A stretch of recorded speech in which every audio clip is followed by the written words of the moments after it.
네, 오늘의 주제는 공매도를 금지해도 공매도가 계속되는 이유입니다. 지난 영상에 살짝 설명을 드렸었는데 많은 분들이 어렵다고 하시고 내부에서도 이해 못하겠다는 지적들이 있어가지고 유동성 공급자가 공매도를 하는 로직에 대해서 좀 더 자세히 설명드리도록 하겠습니다. 공매도를 금지해도 공매도가 계속되는 이유는 정부가 공매도를 허용해주고 있기 때문에 그렇습니다. 정부가 재작년이죠. 23년 11월에 공매도를 금지할 때 나왔던 자료인데요. 여기 보시면은 유동성 공급자 등의 차익 공매도는 허용한다라고 적어놨습니다. 그렇기 때문에 유동성 공급자는 지금도 공매도를 하고 있습니다. 그럼 궁금하실 수 있어요. 왜 유동성 공급자는 공매도를 하는지에 대한 부분인데, 이 부분은 뭐 여러 가지 유동성 공급자가 여러 가지 상품의 매매를 하고 있지만은 선물 시장으로 좀 한정지어서 얘기를 드릴게요. 선물 시장이 존재하기 때문에 그렇습니다. 선물 시장이 존재하는데 선물과 현물의 가격은 선물 만기일 날 종가에 같은 가격으로 만나게 돼 있어요. 정산을 하게 돼 있는데 만기일 이전에 현물과 선물 가격 사이에 괴리가 생기면은 시장에 의미가 없거든요. 그래서 현물과 선물 사이의 가격이 같아지도록 이거를 막기 위해서 유동성 공급자가 존재하는데, 야 뭐하러 선물 시장 만들어가지고 공매도 허용했어? 라고 물으면 제가 대답할 문제는 아니지만 기본적으로 선물 시장이 존재하기 때문에 유동성 공급자가 없다면 현물과 선물 가격 사이에 괴리가 생긴다. 그래서 자, 이게 뻔한 상식인데 유동성 공급자의 매매를 이해하시려면은 요 고평가 매도 저평가 매수 이거를 기억하셔야 돼요. 뭐 어려운 건 아니고요. 우리 맨날 얘기하잖아요. 저평가된 주식을 사야 된다라는 얘기하고 있으니까 요거는 뭐 알아두시면 상식입니다. 고평가 매도 저평가 매수. 자, 유동성 공급자의 매매란 유동성을 공급하는데 이 사람들 땅 파도 장사하는 거 아니잖아요. 유동성 공급자들은 손실 보는 일은 절대 안 합니다. 뭐 손실 보라고 강요할 수도 없는 거고요. 자, 손실 안 보기 위해서 어떤 일을 하냐면은 고평가된 걸 팔고 저평가된 걸 삽니다. 이걸 반복해요. 자, 이 사람들이 분석을 해가지고 어떤 주식이 저평가됐으니까 어떤 주식을 산다. 이런 일을 하는 게 아니고요. 누가 봐도 고평가와 저평가가 나눠지게 기계적으로 하게 돼 있습니다. 기본적으로 선물과 현물은 동일한 가격, 동일한 상품이기 때문에 뭐 분석할 필요가 없어요. 삼성전자 주식이 저평가돼서 삼성전자의 유동성을 공급하는 게 아니고 그냥 삼성전자의 선물과 현물 가격 두 개만 놓고 진행을 하게 돼 있습니다. 또한 고평가된 것만 팔고 마는 게 아니고요. 저평가된 것만 사는 게 아니고요. 매수와 매도를 동시에 진입을 해서 진입하는 시점에 이미 손익이 확정되어 있습니다. 이런 거래를 차익 거래라고 하고요. 자, 이게 이제 베이시스라는 거를 아셔야 되는데, 베이시스란 현물과 선물의 가격 차이예요. 장중에 베이시스가 뒤집어지면 청산하기도 하는데 만기까지 가서 만기날 정산하기도 한다. 실제 가격으로 한번 보게. 제가 조금 전에 직접 찍었던 건데 삼성전자 선물입니다. 삼성전자 선물의 팔자가 57,600원, 사자가 57,500원. 마찬가지로 현물에서는 57,600원의 팔자가 있고요. 57,500원의 사자가 있습니다. 가격이 정확히 동일하니까 뭐 정상 가격이라고 할 수도 있는데, 통상 선물 가격이 비싼 게 정상이기 때문에 이게 SK이노베이션입니다. SK이노베이션의 선물 가격은 현물 가격보다 200원 높습니다. 이런 걸 정상 가격이라고 볼 수 있고요. 오늘의 주제인 공매도를 하려면은 선물이 저평가돼야 됩니다. 왜냐하면 우리 저평가 매수, 고평가 매도로 하고 있잖아요. 선물이 쌀 경우에는 선물을 사고 현물을 파는 거래가 나오게 되는데요. 한미반도체 같은 경우가 그렇게 되어 있습니다. 선물 가격은 98,200원에 지금 형성되어 있고요. 현물 가격은 99,900원에 형성되어 있습니다. 그러면은 동일한 한미반도체 주식에 대한 거래이기 때문에 선물이 싸고 현물이 비싼 거래입니다. 자, 이게 뭐 한미반도체만 특별히 그런 게 아니고요. 현대차 가격 보셔도 그렇습니다. 현대차가 지금 선물이 197,700원이고요. 현물이 203,000원에 있습니다. 이 선물을 사놓으면은 197,700원에 사면은 선물 만기일 날 현물의 가격으로 정산해 주게 돼 있습니다. 유동성 공급자의 공매도란 얘기 드렸던 대로 선물 저평가, 현물 고평가 시에 진행이 됩니다. 저평가된 선물을 사고 고평가된 현물을 매도하게 되는데요. 이 당시에 현물 매도는 주식이 없으니까 차입 공매도를 해야 됩니다. 선물을 사면서 현물을 빌려와서 파는 거래가 되는데요. 이러한 매매는 현물과 선물 가격 괴리가 사라질 때까지 계속됩니다. 공매도에 비용 든다는 얘기 드렸잖아요. 공매도 하려면 주식을 빌려와야 되고요. 선물도 사고 팔았죠. 현물도 사고 팔았죠. 수수료도 발생하고요. 우리 주식 거래세가 있잖아요. 과거에는 유동성 공급자의 거래세가 면제가 됐는데 지금은 유동성이 풍부한 종목에 대해서는 유동성 공급 안 해도 되니까 거래세 면제를 안 해줍니다. 그렇다면 거래세까지 포함해서 일정 정도 비용이 발생합니다. 그래서 선물을 사면 선물 가격이 올라갈 거고요. 현물 공매도를 하면 현물 가격은 내려갈 겁니다. 그래서 지금 선물이 싸고 현물이 비쌌잖아요. 이 매매가 지속된다면은 요렇게 현물과 선물 가격이 만나게 되는 거고요. 이러한 거래를 계속해도 차익 거래라고 얘기 드렸잖아요. 진입하는 시점에 손익이 확정돼 있어요. 그렇기 때문에 이 차익 거래를 계속해도 손익에 영향은 없다. 그러면 궁금하실 수 있어요.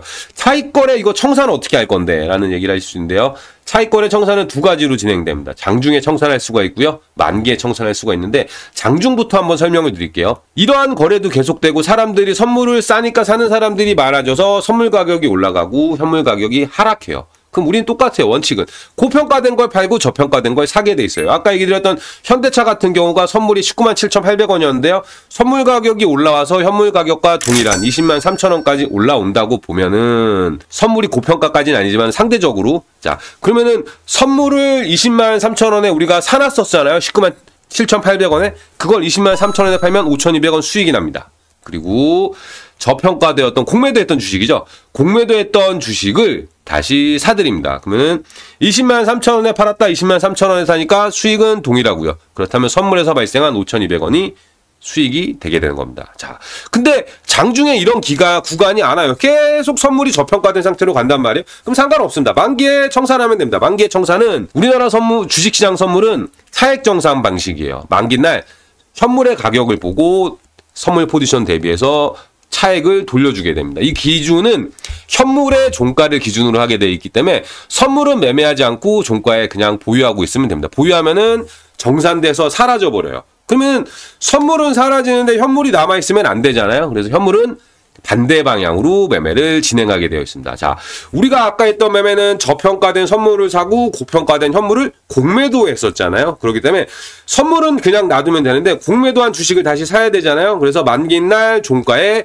매수 주문을 넣습니다. 동시효과에. 그렇게 되게 되면은 선물 매수, 현물 공매도의 경우에 현물 매수 주문을 넣기 때문에 없어져 버려요. 없어져 버리면서 청산은 말 그대로 현물 가격에 따라 선물을 정산해 주니까 현물 가격이 큰 변화 없이 20만 3천원에 끝났잖아요. 그러면 나는 선물을 19만 7,800원에 매수해 놨기 때문에 종가인 20만 3천원과의 차액 5,200원을 현금으로 돌려받게 되는 겁니다. 그렇다면은 공매도했던 주식은 20만 3천원에 종가에 사들였고 선물에서 차액을 정산받으니까 손익에 영향이 없는 겁니다. 근데 이렇게 설명드려도 많은 분들이 막 가격이 급격하게 올라가거나 가격이 급락하면 어떻게 되나요? 라고 걱정을 하실 수 있는데 전혀 상관없어요. 만약에 가격이 급등한다고 쳐요. 내가 엄청나게 많은 현물 공매도를 해놨어가지고 현대차 공매도를 해놨어가지고 엄청난 수량의 현대차 매수 주문을 넣었어요. 그래가지고 20만 3천원이 아니라 만약에 종가가 21만 원으로 올라가는 거예요. 21만 원으로 올라가면은 나는 20만 3천원에 공매도를 했는데 21만 원에 샀으니까 현물에서 7천원 손해를 봤잖아요. 상관없습니다.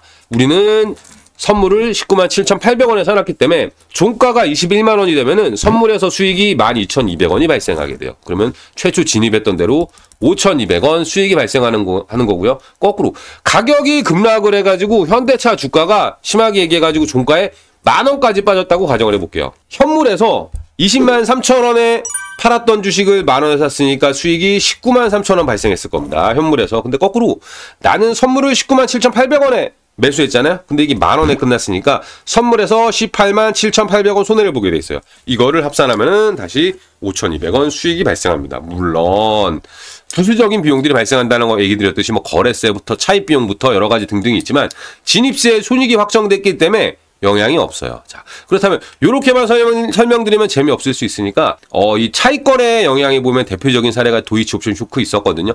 이 도이치 옵션 쇼크가 어떻게 발생했는지 이들은 시장에 그렇게 급락했는데 왜 손익이 영향이 없었는지를 한번 실사례로 설명을 살짝 드릴게요. 도이치 옵션 쇼크는 좀 전에 얘기 드렸던 건 주식 선물이었잖아요. 코스피 200 지수 선물을 가지고 차익 거래를 했습니다. 선물이 고평가, 현물이 저평가였던 거예요. 지수 기준으로. 그래서 고평가된 선물을 매도하고 저평가됐던 현물을 매수했던 거예요. 그래서 엄청난 수량을 매수해서 이 포지션 규모가 2조 원이 넘었다고요. 2조 원이 넘는 선물을 매도하고 현물을 샀던 거죠. 자, 선물 매도, 현물 매수로 들어가서 통상은 선물로 들어갔기 때문에 선물 만기, 선물은 1년에 4번 만기가 있습니다. 3, 6, 9, 12 4번 만기가 있는데 그날 청산하는 게 일반적인데 도이치 옵션 쇼크는 11월에 일어났습니다. 11월은 선물 만기가 없고 옵션 만기만 있거든요. 자, 옵션 만기에도 추가 수익과 함께 청산할 가능성이 있고요. 뭐 추가 수익까지는 아니더라도 청산할 가능성이 있습니다. 이거 이해하시려면 또 합성 선물이라는 어려우면서도 쉬운 개념 하나 이해하셔야 되는데요. 합성 선물이란 이게 그냥 우리 선물입니다. 종합주가들 선물인데 옵션 안 해보신 분들 많을 텐데요. 요 옵션을 가지고 선물을 만들 수가 있어요. 간단하게 설명드리면은 도이치는 선물 매도, 현물 매수 포지션을 갖고 있었다 그랬잖아요. 그러면 선물 매도와 같은 합성 선물을 만들려면은 콜 매도, 풋 매수를 하시면 됩니다. 요게 C가 콜이고 P가 풋이거든요. 너무 어려울 수 있는데 심플하게 자 콜을 파니까 뭐 대략 4가 들어오고요. 4.08이 들어오고 풋을 샀으니까 6.72가 나가잖아요. 예, 요거를 합성 선물이라 그러는 거예요. 근데 요거를 너무 깊이 들이면 모르니까 선물 매도는 콜 매도 풋 매수다. 이렇게만 이해하시고 넘어가시면 되고요. 선물과 현물의 가격 차이가 베이시스였잖아요. 합성 선물에도 가격이 있어요. 이 합성 선물의 가격이 베이시스보다 비싸면은 우리 얘기했잖아요. 비싼 거 팔고 싼 거 산다 그랬잖아요. 합성 선물이 비싸면은 비싼 합성 선물을 팔고 선물을 사면 되는 겁니다. 자, 지금 우리의 포지션은 선물 매도가 있었잖아요. 도이치 옵션, 도이치 쇼크 기준으로 보면은 자, 합성 선물이 비싸니까 합성 선물을 매도하고 선물을 매수하면 되는 거예요. 자, 선물을 매수했으니까 기존의 선물 매도 포지션이 없어지잖아요. 그럼 합성 선물 매도가 생겨나는 겁니다. 선물 매수 플러스 합성 선물 매도를 하게 되면은 선물은 매도 매수니까 사라지잖아요. 남는 포지션은 합성 선물 매도예요. 그래서 결국 선물 매도, 현물 매수가 있던 포지션이 합성 선물 매도, 현물 매수 있는 포지션으로 바뀌게 되는 겁니다. 자, 합성 선물은 옵션으로 만들었으니까 11월 옵션 만기인 날 합성 선물은 그냥 놔둬요. 합성 선물을 놔두면 자동으로 사라지거든요. 근데 우리한테는 현물 매수 포지션이 있었잖아요.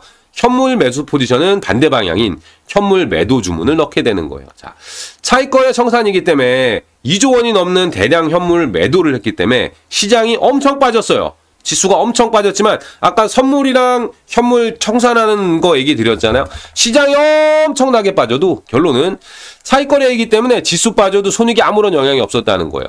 만기 동시효과에서 합성 선물을 보유하고 대량의 현물 매도 주문을 넣었는데 결국은 수익은 지수는 급락했지만은 합성 선물 매도에서 수익이 나서 아무 상관이 없습니다. 이런 매매 자체가 불법은 아니에요. 불법은 아니지만 내가 합성 선물을 청산할 거기 때문에 시장이 빠질 걸 알고서 개인적으로 풋옵션을 매수했다면 불법이 되는 거죠. 자, 유동성 공급자가 그래도 존재하는 부분이 물론 도이치는 유동성 공급하다 그랬다는 건 아니고요. 그런 매매가 차익 거래가 있다라는 얘기 드린 거고 유동성 공급자가 존재하고 있기 때문에 지금도 공매도는 계속되고 있어요. 누군가 시장이 빠질 거를 예상하고 공매도를 통해 수익을 낼 수도 있고요. 공매도를 해가지고 시장을 밀어버리겠다. 그러면 지금도 충분히 밀 수 있습니다. 그렇기 때문에 공매도가 좋냐 나쁘냐 논쟁을 오늘 마무리 지을 수는 없는 거고요. 그냥 심플하게 공매도가 재개되더라도 지금도 공매도가 계속되고 있기 때문에 시장에 영향은 별로 없다. 이렇게 생각하시면 될 것 같습니다. 요거 약간 쉽게 설명드린 거고요. 요거 전 영상 보시면은 제가 어떤 얘기를 하려고 했던 건지 이해가 편하실 것 같습니다.